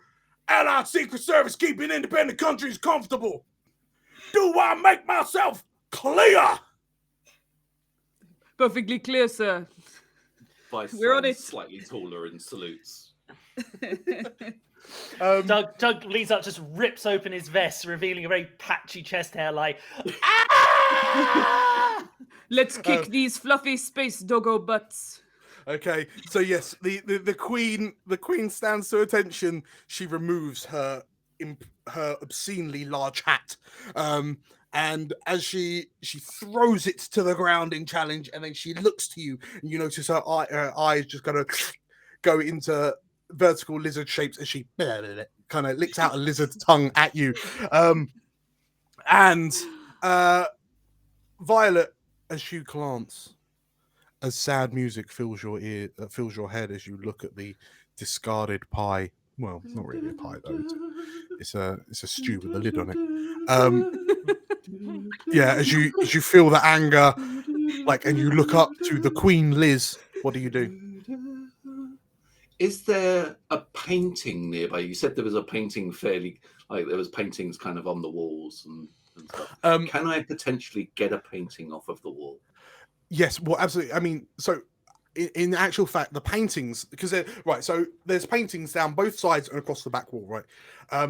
But where you're stood, all the paintings are of Queen Liz in various royal poses. As you take a step forward, you notice that these paintings are those ones where they're like zigzaggy, so there's different pictures depending on what side you're looking at it from. So from where you enter, they're all Queen Liz, and then you take a step into the room, and suddenly they're all goddamn lizard queen. It's just her as a goddamn space lizard. Queen. She's like, how did no one know? Yes, there is a painting, absolutely. I'm going to grab one that's roughly the same size as one of the doggos and run at the doggo and try and bop it over the head so that the dog's head comes through the head of the painting. Okay, perfect. So as you charge, you grab the painting. Are you? I mean, it's very violent. So are you rolling or chewing? I'm going to roll it just because failure's fun. Okay. Damn it. Okay. Fail. So you grab the painting, and as you rush at the corgi just looks up at you with big puppy dog eyes. And as you swing this ginormous Queen Liz painting, the corgi's mouth distends, and the jaw just eats the painting in two. It catches your hand, it bites into your wrist, so that will cost you a bubble gum. And yeah, the lizard corgi, the goddamn space lizard doggo just savages you a little bit before you manage to shake it free. Bad dog, leave me alone.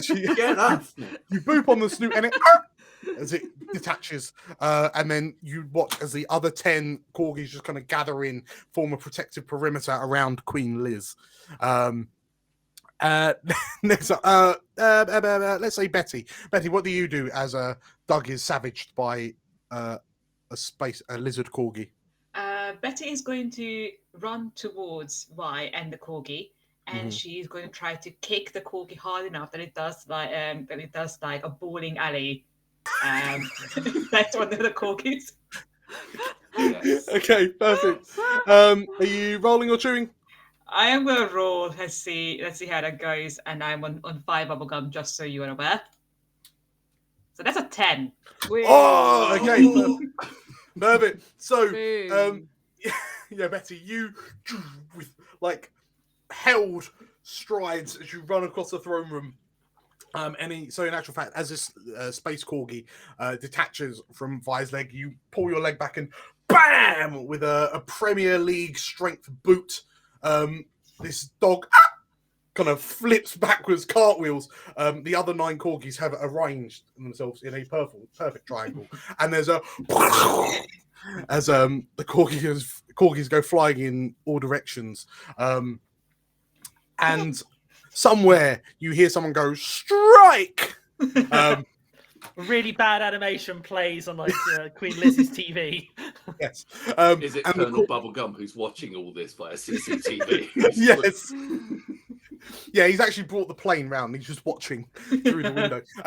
Yes, and the corgi you kick hits the other 9. They all scatter, and then the one that you've booted goes through a window at the far end of the room and just into the streets below.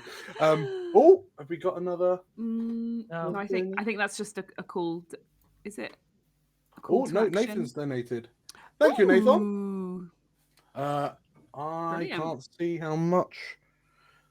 The Voice in the Clouds. How much? How much was that? Tell you what, let's carry on while we wait. It was 5.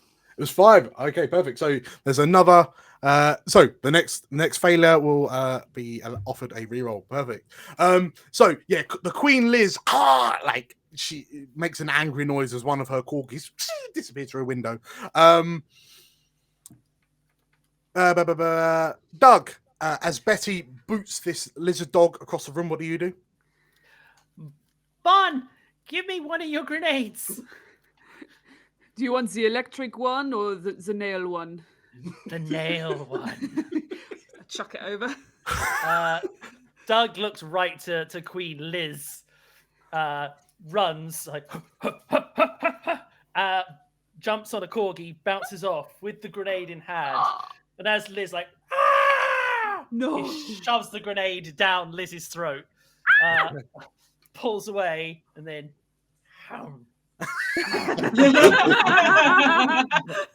Presumably, as you put the gum in your mouth, there's also the pin. Yeah. The trigger pin. Okay, so yeah, as you leap and ran this thing down the Queen Liz's throat, like her throat, her mouth and cheek expand like a hamster's, and like she instinctively closes, and you notice all her teeth have replaced with space lizard teeth because she's a goddamn space lizard.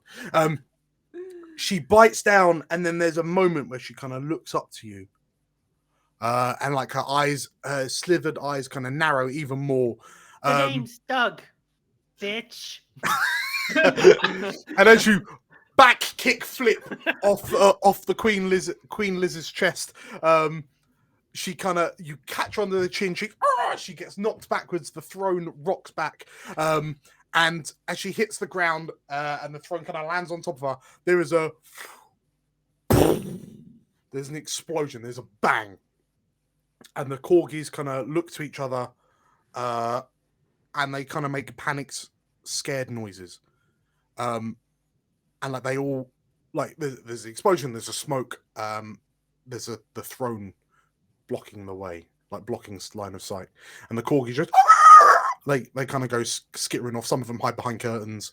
Some of them hide under the sofa. Some of them jump out the windows. And as you stand there, and you've dealt with the threat, everything kind of goes quiet, and you kind of stop. You look out the windows, and you're about 30,000 feet above the city of London at this point. You can hear munching in the background, and you turn around and you see just sneakily eating what's left of the pie crust. Literally on your hands and knees. Literally, just like She's still Wow. beautiful. And so Betty, as you kind of approach Doug, and you kind Doug stands and suddenly he's ripped. Like, He's got hair. yeah, what is it, Betty? Brother, I just want you to remember next time talk to your mother that if you can kill a queen, they can send up to a queen bitch. I just need to shove a grenade down Mother's throat, is what you're telling me. Okay. Maybe not that. As you kind of gather together and like the uplifting music surrounds you, and there's slow motion shots of you kind of like looking at each other and laughing and kind of joking with one another. Violet just eating floor pie. It is a mincemeat. Like a steak and ale pie now with whipped cream on it. There's some corgi hair in it because it's been on the floor. Jam good, cream good, meat good. Good. None of you. Yes. Who is driving the spaceship now that the queen is dead? I think he's trying to get to that. None of you notice that the happy-go-lucky music quietens and is replaced with a low, foreboding, ominous soundtrack. And from the smoke behind the throne of the Queen of Engerland, you hear. And from the smoke rises this large mechanical frame, crowned with nothing but a brain in a glass jar, with a postage stamp on the front of it, displaying Queen Elizabeth's face. And a crown. And Mecha Queen Liz stands to full height as you've allowed her to shed her fleshy form. And she looks to you and says, Did you really think I would be so easily defeated? Allied Secret Service keeping independent countries comfortable? And she brings a hand out, and in place of her right hand, it's a minigun. And she starts showering the room with hot lead, and you all scatter and dive. As she and kind of takes a few steps into the middle of her throne room, crushing the throne of Engerland. What are you going to do now? She cackles at you. Vi, you have now successfully eaten pie. So Mission you complete. can go first. You feel pumped. Vi's going to tear off some of her big floofy dress and try and run at Queen Liz and try and put it over the brain so that it can't see, because that's how Vi thinks it works. Vi thinks that the brain can see and it's over the top, so she's just going to try and blind it with a bit of a dress. Underneath the dress, she's got like a smaller, shorter mini skirt, sort of like underneath, so it's like a whip away Velcro dress. Yeah. Okay. Is that violent? No, I think is that non-violent? Sorry, It's a violence against fashion.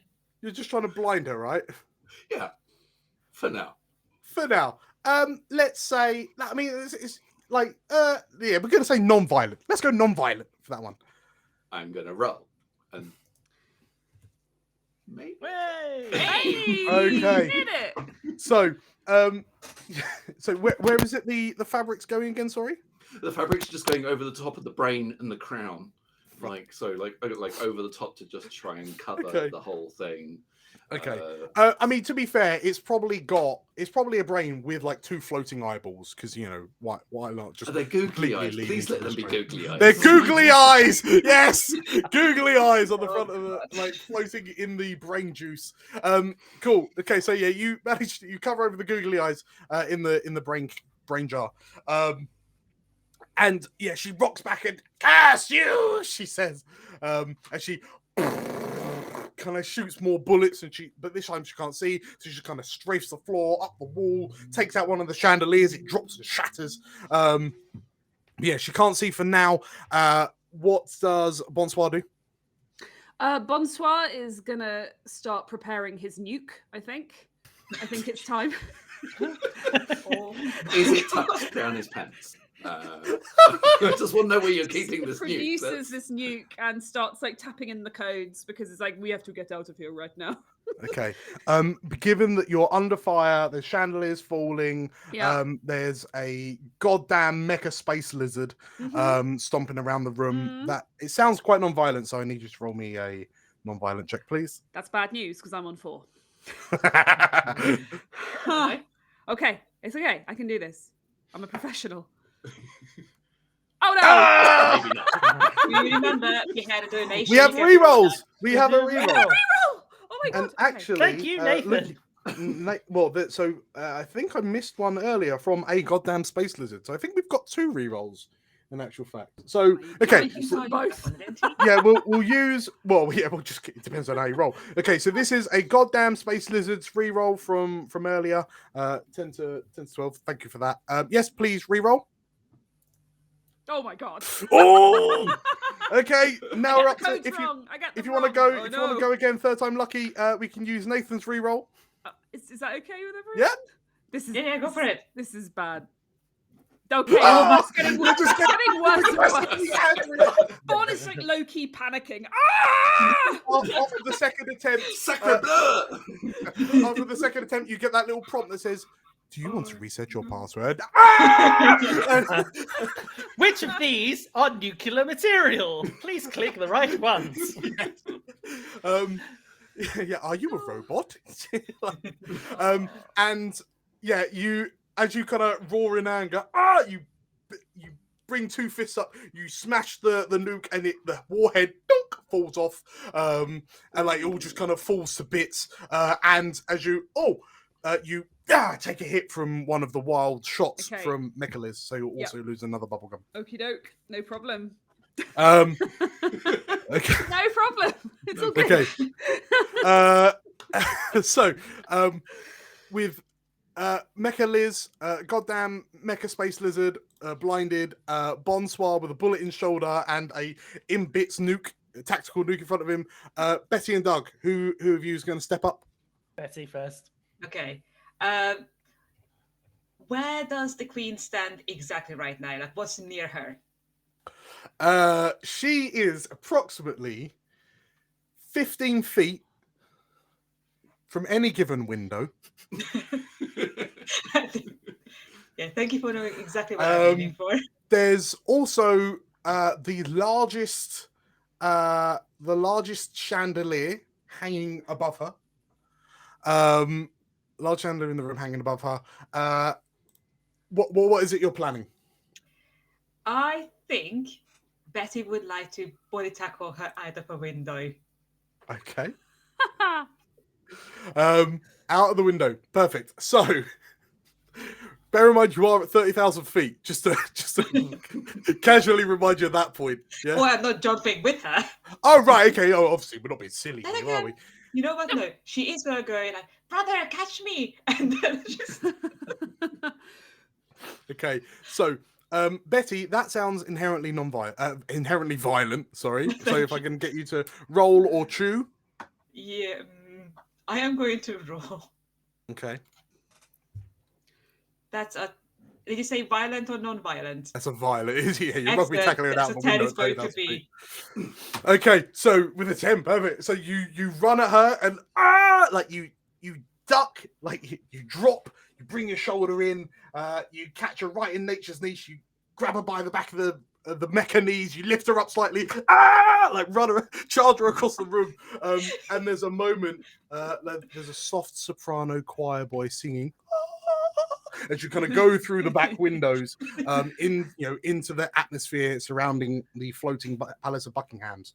The light reflects off the shattered glass as the two of you kind of fly out in slow motion. In this moment, Doug, you've been asked to save your sister. So, are you going to attempt to save her violently or non-violently? He's gonna use his bum bag he's gonna whip it out to wrap around her ankles. But he falls to the ground, gets pulled along, slams his feet into the edge of the window, gets pulled up, and then holds on tight as he watches Lizzie go down. With one hand, he holds the fun bag. With the other, he just to Liz as he just. Okay, middle finger single-handedly makes that violent. So, as you flick Mecha Lizzie the bird, yeah, you slide across you throw the bum bag. So are you whipping it around like round Betty's ankle? Okay, so yeah, you whip it. It whips around Betty's ankle, Indiana Jones style. You you're skidding across the floor of the throne room. You manage to spread your legs far enough that when you hit the edges of the where the window was, there's now a perfect shape of a Mecha Lizzie. Yeah, you manage to catch. Your muscles, because you're now ripped now, right? So your muscles bulge as you think to yourself, when did Betty get so thick? The bear hat suddenly just transforms into long flowing hair. as you you can see the veins emerging from your muscles. Betty, your ankles grabbed and you're dangling at 30,000 feet, and then in horror you look, because holding onto your wrist is a flailing goddamn mecha lizard, space lizard, as Lizzie grabs onto you. And Doug, you realize that you're holding on to both of them. Bonsoir. No, sorry, not bonsoir. Violence. You can see the brother and sister duo are currently... There's currently nothing between Betty and a 30,000-foot drop besides Doug's thighs. So what do you do? I'm just going to turn to Bon and go, Bon, let's do something. I don't know what. I'm going to pick up the nearest doggo corpse that I can find. Just like run to the window. Also, like grab hold of the rope with one arm. You see, but like Vi's muscles also now just start to bulge just a bit. She works out. She works dough. My God damn it. She knows how to do things. She throws this doggo corpse as hard as she can down at Liz. Get off!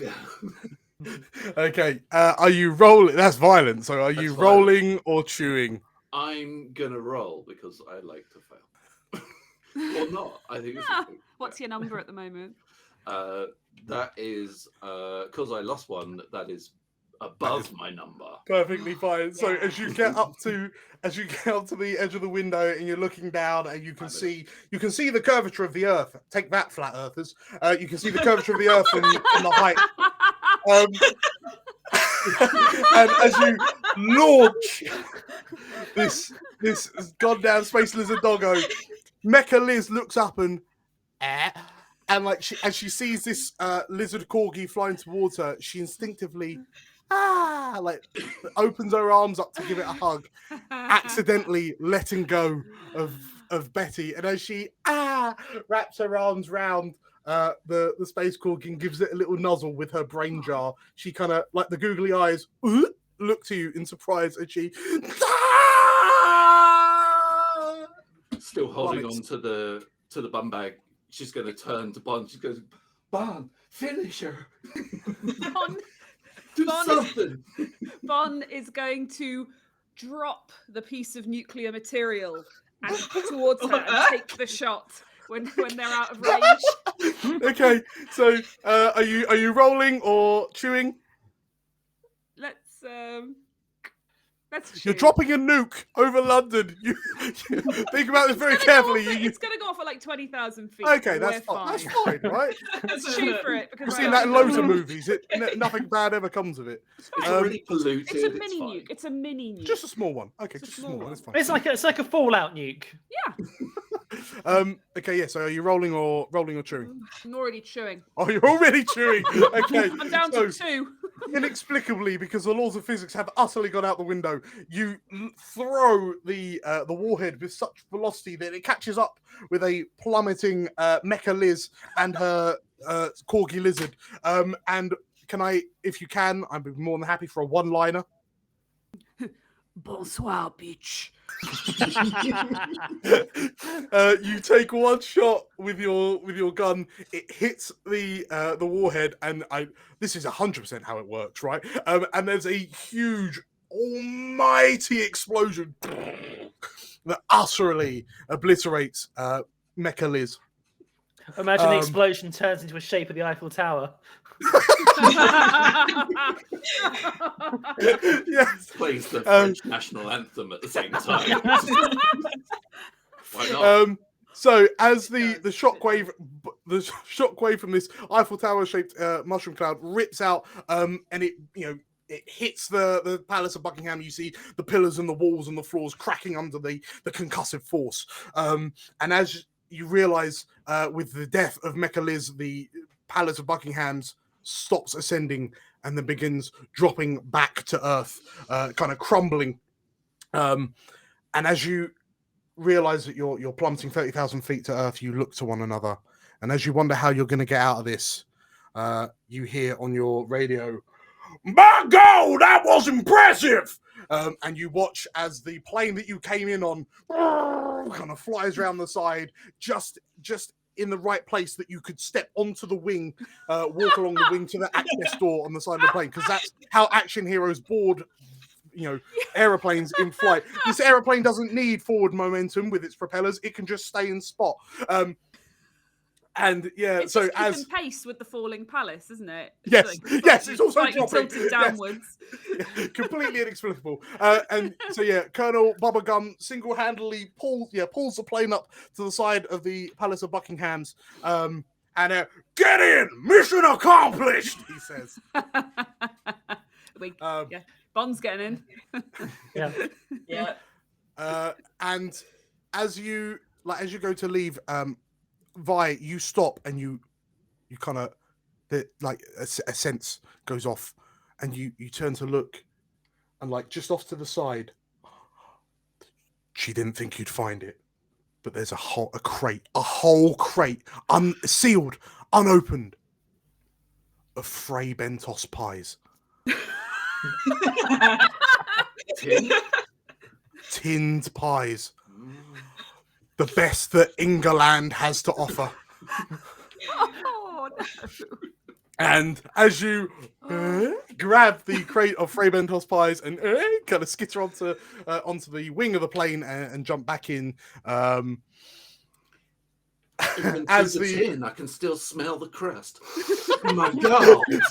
What is this invention? Crust. The plane kind of pulls away from the falling Palace of Buckingham's, which somehow, even though it's not actually passing through the atmosphere, it's falling so fast that it is engulfed in flames. And by the time it gets to land, it just kind of soot and ash and dust just kind of scatter over a large area, primarily the Slough area. Just kind of just gets washed over like there's been a volcanic eruption. It's just, Yeah, no one will notice. It's okay. No. And as the four of you and Colonel BUBBLEGUM fly off into the sunset, congratulations, everyone. You have saved the world from the goddamn space lizards. You're damn right we did. On the plane back towards wherever they're going, Vi's just going to kind of sidle up to Bonsoir and go, "So, tell me about quiche, honey. How does quiche work? Is it pie? Are you talking about sex or something? What are you talking about?" I've heard a beautiful thing from France called quiche. Nothing about quiche. Oh, like quiche Lorraine. Yeah, oui. Yes. It's lovely, but I don't Is think it you will pie? like it. It's stew. It's flan with a bottom. I think is probably. This is the more most accurate. peculiar soundtrack to the credits of an action film I've ever seen. You got to speak like boom, boom, boom, boom, boom, boom, like soundtrack, and they just have this conversation like, yeah, it's a good eggy, it's an eggy flan. It's a eggy flan. Oui. So just real quick, yeah, just quickly wrap out. Yeah, thank you all for joining us for All Out Bubblegum. Just to quickly run around the houses, I am Dan. I have been the GM for this. You can find me over at the Explorers of Elsewhere YouTube channel where we play weekly D&D. Tilda? Yes? Any farewell goodbyes? No, thank you for listening. Thank you for the donations, and Yes. hopefully you enjoyed it. Brilliant, beautiful. And Carl? I'm Carl. Had a great time. Check out again Explorers of Elsewhere and the Tavern Between Dimensions podcast on Spotify and Amazon. And Chris? Also, thank you for listening. I am Big Chris. I've been playing Violence and been mostly wanting pie through most of this episode. You can check out my podcast, which is Rough Sketch Podcast, roughsketch.online. We are on most platforms, and you might be able to see me perform in Bristol Improv whenever that opens up again. Julia? Yeah, thank you so much for watching, guys, and keep donating. It's a brilliant cause, and stick around. We've got Lasers and Feelings coming up next. Not too long. Absolutely. It's going to be hell fun. In which case, Yeah, yes. it's going to be awesome. Just one last word for me. As the credits finish and the screen fades to black, a mobile phone screen, bling, a notification comes through, and a hand picks it up and looks at it, and the message simply says, "The Queen has fallen. You are next in line." And the camera pans round to reveal the lizardy features of now King William.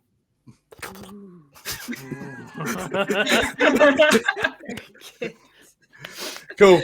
Sorry, no, it'd be Charles, wouldn't it? King Charles. No, He's still kicking about. Right. Thank you all for watching. Bye. Yes, thank you all for your donations. We will be back in about Half an hour. half an hour or so for Lasers and Feelings. Lasers and Feelings. We'll see you then. Bye. Bye, guys. Bye. Thank you. Bye.